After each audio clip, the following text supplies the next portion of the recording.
ಅದೇ ರೀತಿ ಈ ಕಾರ್ಯಕ್ರಮದ ಕೇಂದ್ರ ಬಿಂದು ಹಾಗೂ ನಮ್ಮ ಸಂಸ್ಥೆಯ ಹಿರಿಯ ಅಧಿಕಾರಿಗಳಾದ ಶ್ರೀ ಹಿಮವರ್ಧನ್ ನಾಯ್ಡು ಅಲ್ಲೂರಿ ಸಾಹೇಬರು ಬಂದಿದ್ದಾರೆ.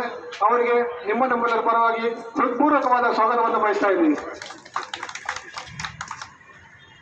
ಅದೇ ರೀತಿ ನಮ್ಮ ಪೊಲೀಸ್ ವರಿಷ್ಠಾಧಿಕಾರಿಗಳಾದ ಮುರಳೀಧರ್ ಸರ್ ಬಂದಿದ್ದಾರೆ. ಅವರಿಗೆ ನಮ್ಮೆಲ್ಲರ ಪರವಾಗಿ ಬಯಸ್ತಾ ಇದ್ದೀನಿ.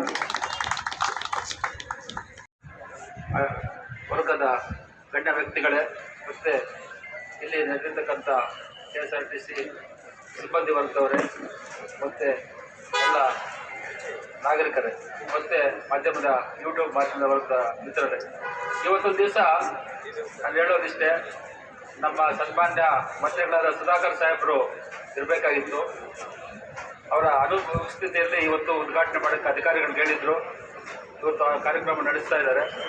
ನಾನು ಹೇಳೋದಿಷ್ಟೇ, ನಮ್ಮ ನಗರ ಎಷ್ಟು ಸ್ವಚ್ಛವಾಗಿ ಮಾಡ್ಕೊಳ್ತಾ ಇದ್ದಾರೆ, ನಮ್ಮ ಚಲಪತಿಗೆ ಅಭಿನಂದಿಸಲಿಕ್ಕೆ ಇಷ್ಟಪಡ್ತೀನಿ. ಯಾಕಂದರೆ ಮೊದಲಕ್ಕಿಂತ ಈಗ ನೋಡ್ತಾ ಇದ್ದೀವಿ, ಅವ್ರು ಬರ್ತಿರೋ ಕೇವಲ 6 ತಿಂಗಳು 20 ದಿವಸ ಆಗಿರಬೇಕು.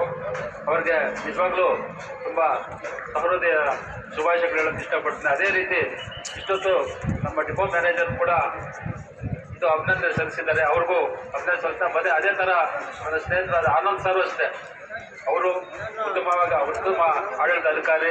ನಮ್ಮ ಇವರು DYSP ಸರ್ ಮುರಳೀಧರ್ ಸರ್ ಅಷ್ಟೇ. ಅದೇ ರೀತಿ ನಮ್ಮ DC ಅವರಾದ ವಿಷ್ಣುವರ್ಧನ್ ಸರ್, ಹಿಮವರ್ಧನ್ ನಾಯ್ಡು ಅವರು. ನಾನು ಹೇಳೋದಿಷ್ಟೇ, ನಾವೆಲ್ಲ ಬಸ್ಗಳಲ್ಲಿ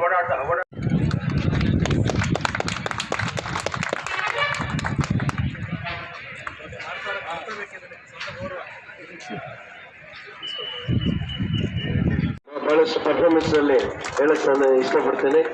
ಅದಲ್ಲದೆ ನಮ್ಮಲ್ಲಿ ರೆವಿನ್ಯೂ ಚೆನ್ನಾಗಿ ಬರ್ತಾ ಇದೆ, ಅರ್ನಿಂಗ್ ಪರ್ ಕಿಲೋಮೀಟರ್ ಚೆನ್ನಾಗಿದೆ, ಮತ್ತು ಡೀಸೆಲ್ ಉಳಿತಾಯದಲ್ಲೂ ನಂಬರ್ 1 ಸ್ಥಾನದಲ್ಲಿ ಇದ್ದೀವಿ.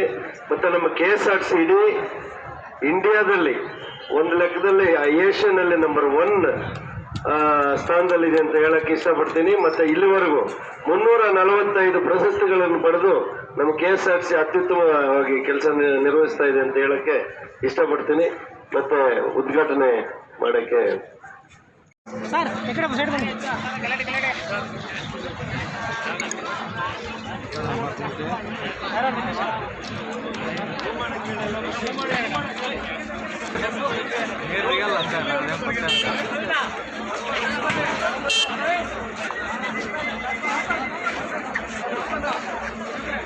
ಕೊಡಿ